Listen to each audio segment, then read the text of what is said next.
A very fantastic morning, all of you. How are you, children? I think you are fine and good. बेटा आप लोगों ने पिछला video देखा था, आप लोग समझ में आया था ना, अच्छा लगा था ना। तो बच्चों आज हम लोग नया चैप्टर शुरुआत करते हैं। तो बच्चों आज हम लोग जो पढ़ने वाले हैं उसमें आप लोग अक्सर ये कहते हो कि बेटा मैम ये हम बहुत बार पढ़ चुके हैं लेकिन मैम हमारे समझ में नहीं आता है। तो बेटा पता है आप लोग को समझ में क्यों नहीं आता है? क्योंकि आप लोग बेटा ध्यान नहीं देते हो। तो क्या करना है आपको, आज आप ध्यान से वीडियो सुनोगे और सिर्फ आपको सुनना है, कुछ भी बेटा नहीं करना है, एकदम आपको दिमाग में बिल्कुल बैठ जाएगा आज का टॉपिक। ठीक है, तो शुरू करते हैं अपना टॉपिक ना। तो बेटा आज हमारा टॉपिक क्या है? आज हमारा टॉपिक बेटा शब्द विचार। बेटा हम लोगों ने इससे पहले भाषा और वर्ण पढ़े थे। मैं बताया था कि वर्णों के मेल से ही शब्द बनता है, बताया था आपको ना, याद होगा ना आपको, अगर पिछला वीडियो देखा होगा तो आपको जरूर पता होगा। तो आज हम लोग बेटा शब्द पढ़ना है। तो शब्द किसको कहते हैं? शब्द बेटा दो वर्णों के सार्थक मेल को हम लोग शब्द कहते हैं। शब्द बेटा दो प्रकार के होते हैं, सार्थक और निरर्थक। अब ये बेटा आप यहाँ से आपको बिल्कुल बहुत ध्यान देना है, दिमाग इधर उधर कहीं आपका जाने न पाए। तो बेटा सार्थक शब्द किसे कहते हैं? दो वर्णों के मेल को हम लोग शब्द कहते हैं। शब्द दो प्रकार के होते हैं, सार्थक और निरर्थक। अब देखिए बेटा आपको हालांकि इसकी डेफिनेशन पता होगी लेकिन हम आपको एकदम इसका अर्थ एकदम क्लियर करवा देंगे। क्या होता है बेटा सार्थक को? बेटा आप मीनिंग उठाइए, उसका संधि विच्छेद कर दीजिए आप। सार्थक मीन्स सा प्लस अर्थक। सा मीन्स होता है बेटा साथ में, अर्थक मीन्स होता है अर्थ में, यानी जो अर्थ के साथ में हो उसे हम लोग कहते हैं सार्थक। क्लियर हुआ बेटा ना? ध्यान दिया आप लोगों ने ना? दोबारा सुन लीजिए। सार्थक मीन्स क्या होता है? सा प्लस अर्थक। सा मीन्स होता है बेटा साथ में, जो अर्थ के साथ में हो उसे हम लोग कहते हैं सार्थक। उस ऐसा अपोजिट निरर्थक हो जाता है बेटा निर प्लस अर्थक, यानी जिसका जो निर में होता है बेटा रहित या बिना, यानी जो अर्थ के बिना हो उसे हम लोग कहते हैं निरर्थक। क्लियर हो गया एकदम? सार्थक क्या होता है? सा प्लस अर्थक, यानी जो अर्थ के साथ में हो उसे कहते हैं हम लोग सार्थक। और निरर्थक क्या होता है? जो अर्थ के बिना हो उसे हम लोग कहते हैं निरर्थक। ये बेटा आपको एकदम क्लियर हो गया होगा। तो अब हमको क्या पढ़ना है? हम पढ़ना है शब्द के बेटा प्रकार। तो बेटा शब्द के दो प्रकार होते हैं, सार्थक और निरर्थक। ये तो हो गया प्रकार। अब बेटा आप सार्थक क्या पढ़े हो, फिर अब क्या होता है बेटा निरर्थक क्या होता है?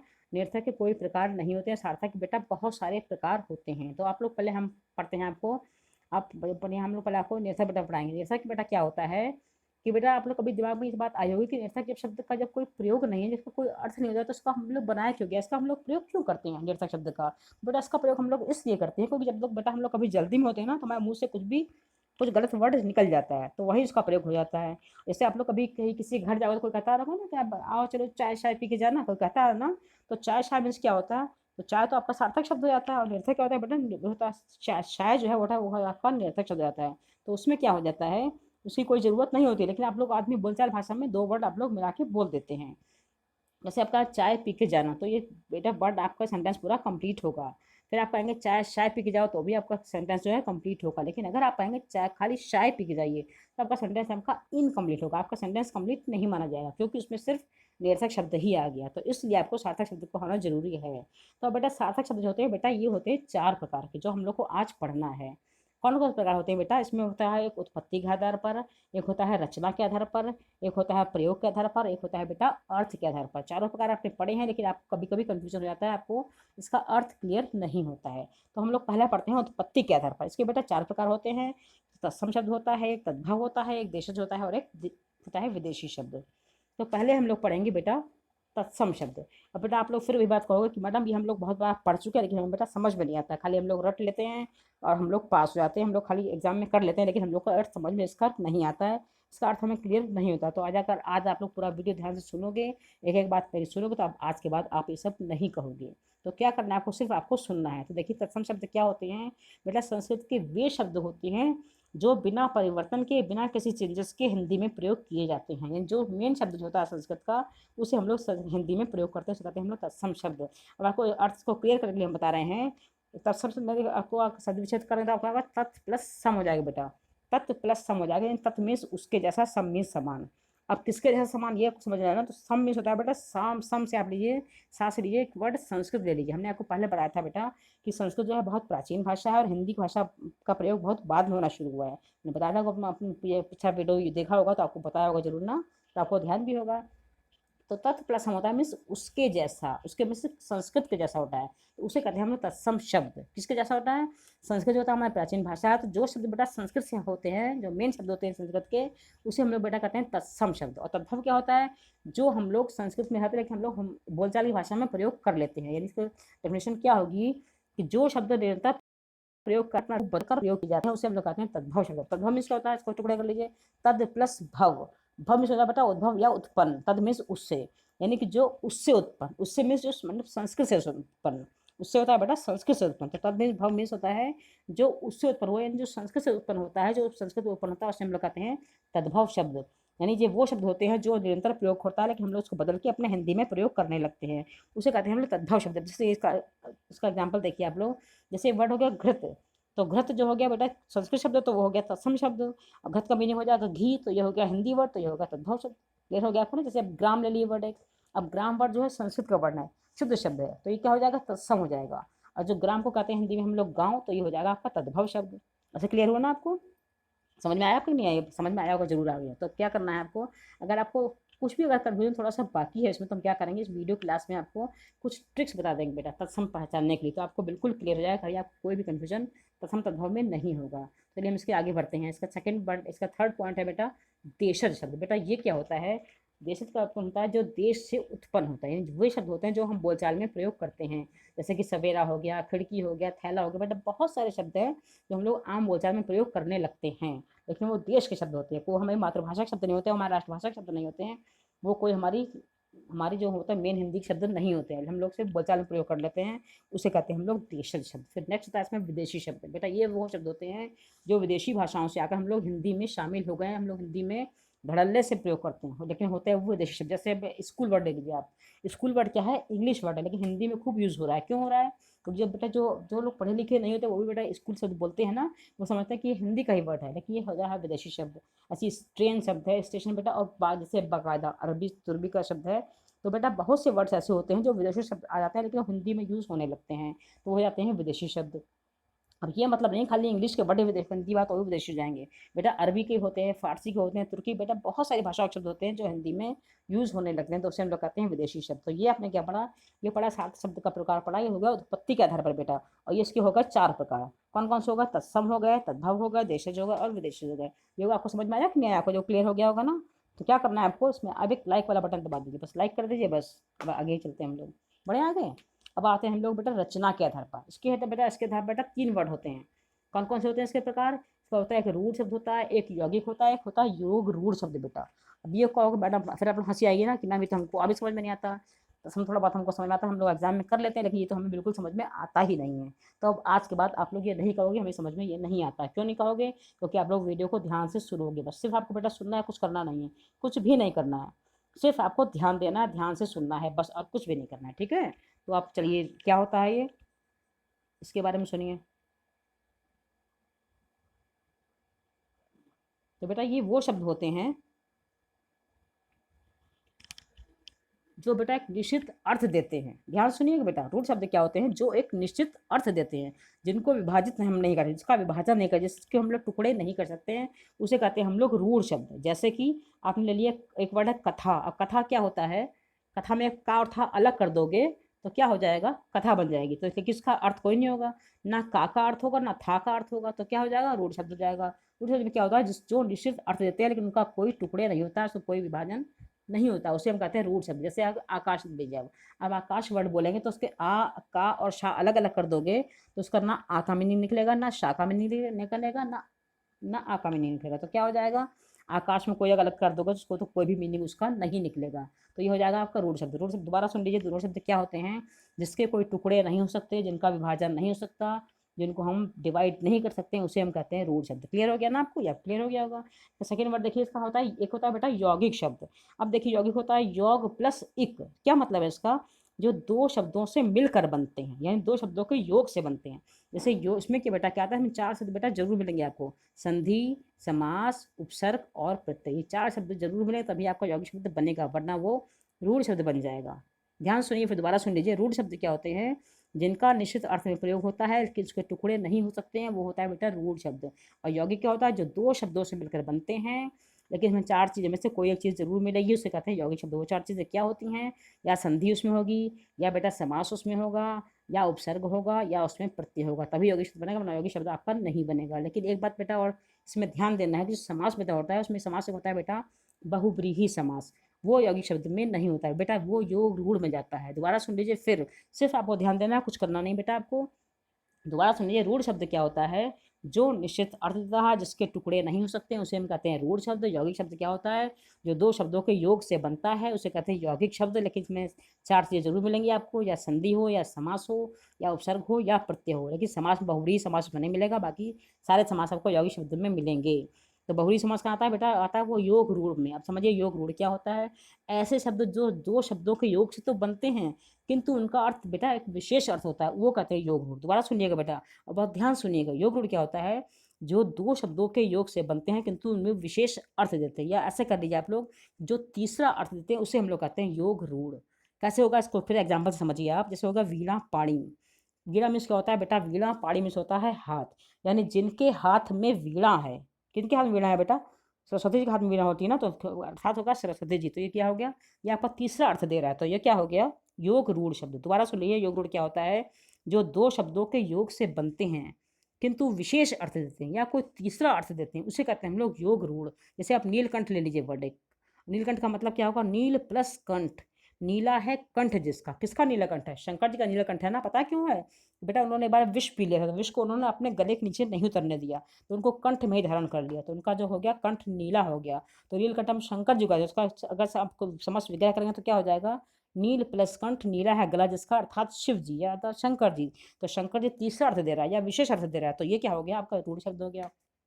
जैसे एक दशानन वर्ड ले लीजिए। दश आनंद। दश मीन्स दस, आनंद मीन्स मुंह। अब 10 मुंह किसके? सिर्फ रावण के ही है ना, तो रावण हो गया। तो रावण क्या हो गया? योग रूढ़ हो गया। ऐसे लंबोदर है। लंबा उदर किसका है? लंबा पेट किसका है? गणेश जी का है, तो क्या हो गया? योग रूढ़ हो गया। ऐसी जलज एक वर्ड है। जलज मीन्स जल प्लस जा। जा मीन्स बेटा उत्पन्न, जो जल से उत्पन्न अर्थात कमल हो जाता है। तीसरा अर्थ क्या होता है इसका? कमल। तो ये हो गया योग रूढ़। समझ में आया आपके? दोबारा सुन लीजिए। रचना के आधार पर शब्द के तीन शब्द होते हैं। रूढ़ होता है, यौगिक होता है, एक होता है योग रूढ़। तो रूढ़ क्या होता है? जिनके कोई विभाजन नहीं होता, जिनके टुकड़े नहीं हो सकते, जो मूल अर्थ देते हैं, वो होता है रूढ़ शब्द। यौगिक शब्द क्या होता है? जो दो शब्दों के योग से बनते हैं, उन्हें कहते हैं हम लोग यौगिक शब्द। जैसे कि आपने चिड़ियाघर ले लिया, तो चिड़िया प्लस घर दो अलग अलग अर्थ होगा इसके, और एक मीनिंग होगा चिड़ियाघर, तो यौगिक शब्द हो गया। पुस्तकालय, पुस्तक प्लस आलय, दो अलग अलग वर्ड की मीनिंग भी होगा, लेकिन एक वर्ड मिला के पुस्तकालय भी बन गया, तो ये होगा यौगिक शब्द। इसमें बेटा चार चीज़ जरूर होती हैं: संधि, समास, उपसर्ग और प्रत्यय। लेकिन जो समास बहुब्रीहि होता है वो उस यौगिक शब्द में नहीं होता, वो बेटा योग रूढ़ में आया था। योग रूढ़ क्या होता है? जो दो अर्थों के योग से मिलते हैं, लेकिन तीसरा अर्थ देते हैं या विशेष अर्थ देते हैं, उसे हम लोग कहते हैं योग रूढ़। समझ में आ गया? नहीं आया? समझ में आ गया? अब क्लियर हो गया होगा ना? तो आपको क्या समझ, दो हमने पढ़ा दिए। क्या हो गया कि उत्पत्ति के आधार पर चार होते हैं, चारों पढ़ा दिए अपने। रचना के आधार पर बेटा तीन होते हैं, तीनों पढ़ा। तीनों समझ में आ गए आपको? अब क्या करना है? कमेंट कर दिए, बढ़िया सा फर्स्ट क्लास कमेंट करिए कि हमको समझ में आ गया है। बहुत अच्छा लगा हमको। हमेशा हमेशा याद हो जाए, कभी हम कभी भूलेंगे नहीं, ठीक है? तो कमेंट भी बेटा करोगे तभी तो हमको पता चला कि आपको अच्छा लग रहा है कि आपको नहीं अच्छा लग रहा है। आप सुन रहे हो, समझ रहे हो, तब हम पढ़ाना हमारा भी सार्थक है, वरना हमको क्या करना है?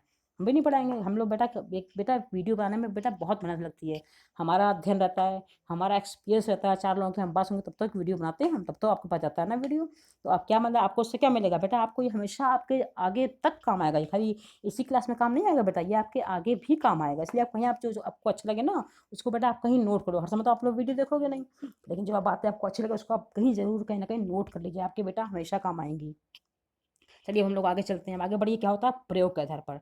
इसके बेटा दो प्रकार होते हैं। कौन कौन से होते हैं इसके प्रकार?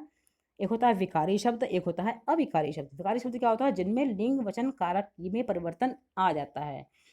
दोबारा सुन लीजिए। विकारी शब्द क्या होते हैं? जिनमें लिंग वचन कारक में परिवर्तन आ जाता है, उसे कहते हैं विकारी शब्द।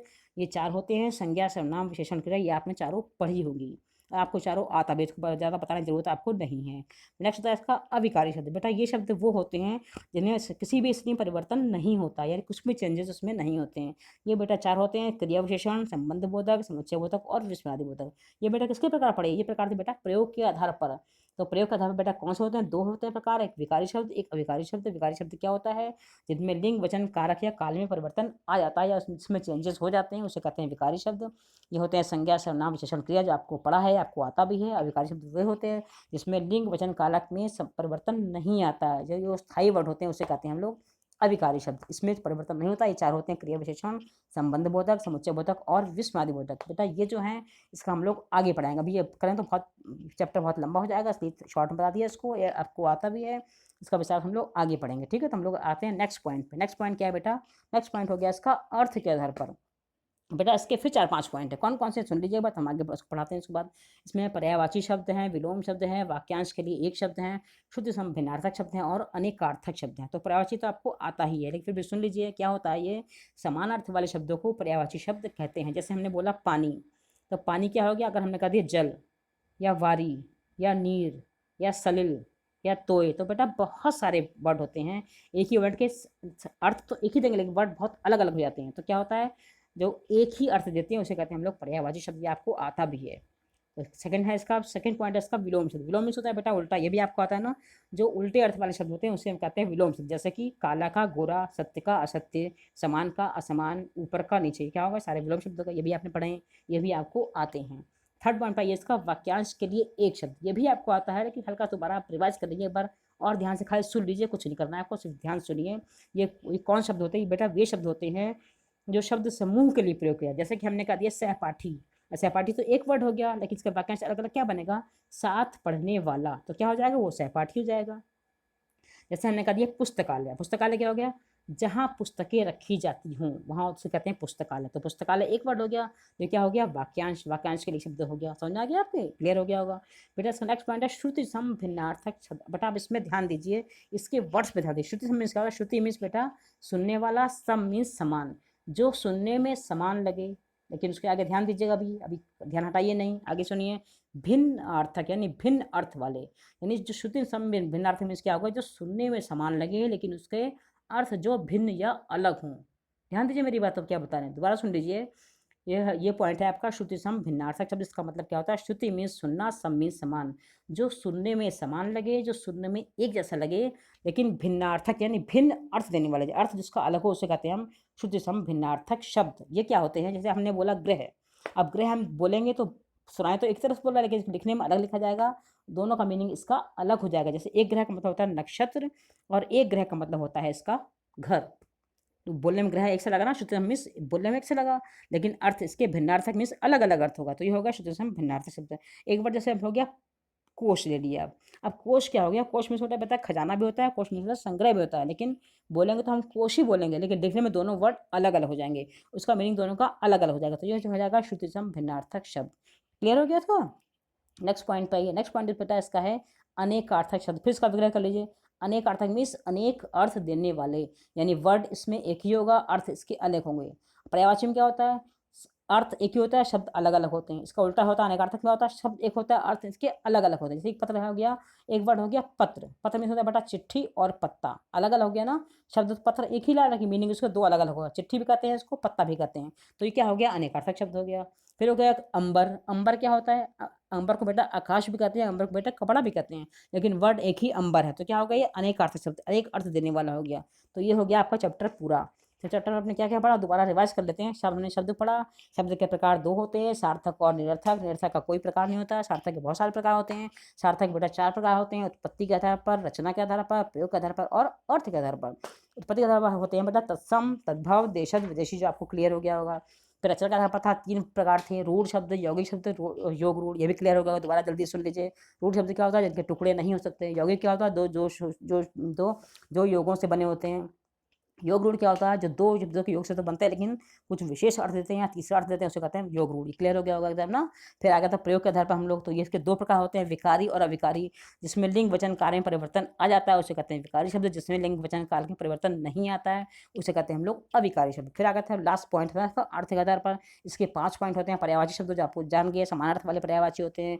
विलोम शब्द क्या होता है, जो उल्टा अर्थ देते हैं उसे हम लोग विलोम शब्द कहते हैं। फिर वाक्यांश के लिए एक शब्द क्या होता है, जो शब्द समूह के लिए प्रयोग होते हैं उसे हम लोग कहते हैं वाक्यांश के लिए एक शब्द। फिर हमने पढ़ा श्रुति सम भिन्नार्थक शब्द। ये क्या होता है, जो सुनने में एक से लगते हैं लेकिन उसका अर्थ अलग अलग होता है, उसे कहते हैं श्रुति सम भिन्नार्थक शब्द। इसका लास्ट पॉइंट था अनेकार्थक शब्द, मीन्स अनेक अर्थ देने वाले। तो ये तो हो गया आपका चैप्टर। अब हमने आपको वीडियो शुरू बताया था कि हम आपको क्या बताएंगे, हम आपको तत्सम शब्द की ट्रिक बता देंगे। कहा था हमने ना, हम आपको बताएंगे तत्सम शब्द की ट्रिक, जिससे आप समझो तो आपका बेटा कभी गलत नहीं होगा। तो बेटा आपको क्या करना है, बेटा तत्सम शब्द बेटा जो है आपके सिर्फ इसी क्लास में काम नहीं है बेटा, ये आपको कॉम्पिटिटिव एग्जाम में भी काम आएंगे बेटा, आगे भी काम आए। तो हम ट्रिक आपको बताएं, इस ट्रिक को कहीं आप जरूर कहीं ना कहीं नोट कर लीजिए, क्योंकि हर समय तो आप वीडियो देखना पॉसिबल होगा नहीं, लेकिन ट्रिक आप कहीं नोट करें तो बेटा ये हमेशा आपके काम आएगा।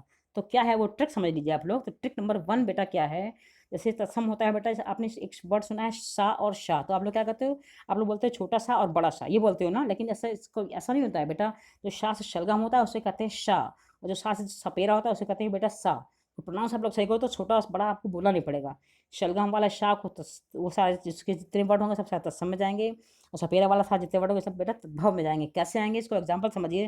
जैसे हमने बोला आपको श्वसुर, और श्वसुर में बेटा शाह आ गया, शाह चूंकि शाह आ गया है तो क्या हो गया, ये तत्सम में चला जाएगा। इसका मीनिंग होगा ससुर, ससुर में सा आ गया तो ये तद्भव में चला जाएगा। ध्यान दीजिएगा बेटे, समझिएगा, समझ में आ रहा है, समझ में आ रहा है। जो शाह वर्ड है बेटा वो तत्सम में जाएगा, और जो सा वर्ड है वो तद्भव में जाएगा। कैसे, इसको एग्जाम्पल से एकदम बेटा क्लियर हो जाएगा। ससुर वर्ड जो है इसमें शाह आ गया तो तत्सम, बिना आंख मूंद के आप लिख लीजिए तत्सम, बेटा कोई गलत कर नहीं सकता आपका। और जो सा जितने वर्ड सा से आएंगे बेटा वो तद्भव हो जाएंगे, इसे कोई आपका काट नहीं सकता किसी भी एग्जाम में। दूसरा एग्जाम्पल देखिए, जैसे शाक वर्ड है। अब शाक मीन्स होता है बेटा सब्जी, तो शाक में शाह आ गया तो ये तत्सम हो गया, और सब्जी में सा आ गया तो ये तद्भव हो गया। फिर शुष्क मीन्स सूखा, शुष्क मीन्स शाह आ गया तत्सम आ जाएगा, सूखा जो है सा आ गया तो तद्भव चला जाएगा। बेटा इसको कोई भी टीचर, इसको कोई काट नहीं सकता, कभी बेटा गलत नहीं होगा आपका, या आप आंखें बंद करके लिख लेंगे हमेशा सही होगा, लेकिन आपको बस ध्यान देना है और कोई नोट करना है बस। ये हो गई ट्रिक नंबर 1 आपकी। अब सुनिए ट्रिक नंबर 2, तत्सम शब्द की क्या पहचान है इसकी। जैसे एक होता है वाह और बा, वाह होता है बेटा वन, और बा होता है बेटा बकरी या बरगद, सुना है आपने ना। तो बेटा जो वाह वर्ड है सारे वर्ड तत्सम में जाएंगे आपके, और जिसको जो बा वर्ड है सारे वर्ड इसके तद्भव में आएंगे। कैसे, एग्जाम्पल से इसको भी समझिए। जैसे हो गया विद्युत, अब विद्युत में वाह आ गया तो ये क्या हो गया, आंखें बंद कर तत्सम लगाइए, बिल्कुल सही होगा आपका। हिंदी वाइज की बिजली, बा आ गया, आंखें बंद कर तद्भव लगाइए, बिल्कुल सही होगा आपका। जितने सारे वाह के वर्ड है सारे आपके तत्सम होते हैं, जितने बेटा वास बा से वर्ड होते हैं वे सारे आपके तद्भव होते हैं। फिर एग्जाम्पल दूसरा देखिए इसका। जैसे हमने ले लिया वृषभ, अब वृषभ मीन्स वाह आ गया तो ये हो गया तत्सम, वृषभ मीन्स हो गया बैल, बा आ गया तो ये हो गया तद्भव। फिर देखिए विवाह, विवाह में वाह आ गया, ये होगा तत्सम, इसका हिंदी होता है ब्याह, बा आ गया तो ब्याह हो गया तद्भव। तो ये क्या होगा, ट्रिक नंबर 2। अब चलिए हम लोग चलते हैं ट्रिक नंबर 3 की तरफ। देखो ऋषि वाला बेटा री होता है ना, तो आप ऋषि वाला चाहे री लीजिए चाहे री की मात्रा लगाइए, ये सारे वर्ड आपके तत्सम में ही आपको मिलेंगे, तद्भव में नहीं मिलेंगे। जैसे कि आपने लिखा श्रृंगार, तो श्रृंगार में क्योंकि श्रा आ गया तो तत्सम हो जाएगा, इसका हिंदी हो जाएगा श्रृंगार, तो श्रृंगार में चूंकि सा आ गया तो ऑलरेडी आपका तद्भव हो जाएगा, पहले बता चुके हैं आपको। तो ऋषि वाला री हो चाहे चाहे श्रा हो आपका तत्सम में जाएगा, और जो बेटा रा होता है रो, रा हमेशा बेटा तद्भव में जाएगा। तो ऐसे क्लियर कर लीजिए। जैसे मृतिका लिखी आपने, तो मृतिका में माँ के नीचे ऋषि की मात्रा रा वाला लग गया, री वाली मात्रा लग गई आपकी मृतिका, तो क्योंकि री की मात्रा लग गई तो ये आ जाएगा तत्सम में, मीनिंग हो जाएगा मिट्टी, तो तद्भव चला जाएगा। जितने यानी जितने रा वर्ड हैं वो तद्भव में जाएंगे, और ऋषि वाला री चाहे श्रा ये सारे आपको तत्सम में चले जाएंगे। तो क्लियर हुआ गया आपका ना, आपको अच्छा पॉइंट लगा, समझ में आया आपके ना। तो ये बताइए आपको ये पूरा चैप्टर आपको कैसा लगा, आप प्लीज़ कमेंट कर लीजिएगा, और सब्सक्राइब ना किया बेटा सब्सक्राइब जरूर कर लीजिएगा, क्योंकि आपको से बताने में समझ में आया कि हम आप लोग को चैप्टर कैसा लग रहा है, पढ़ाई समझ में आ रही है कि समझ में नहीं है, तो हम आगे भी पढ़ाएंगे आपको, और नहीं सर फिर हमको स्टॉप कर देंगे, क्या करना है हम पढ़ा के। तो इसलिए जैसा आपको बताया देखिएगा, बताइएगा बेटा, कमेंट आप लोग जरूर करिएगा और लाइक जरूर करिएगा। तो हम आगे फिर नेक्स्ट चैप्टर में फिर मिलते हैं, ठीक है, तब तक के लिए बाय बाय।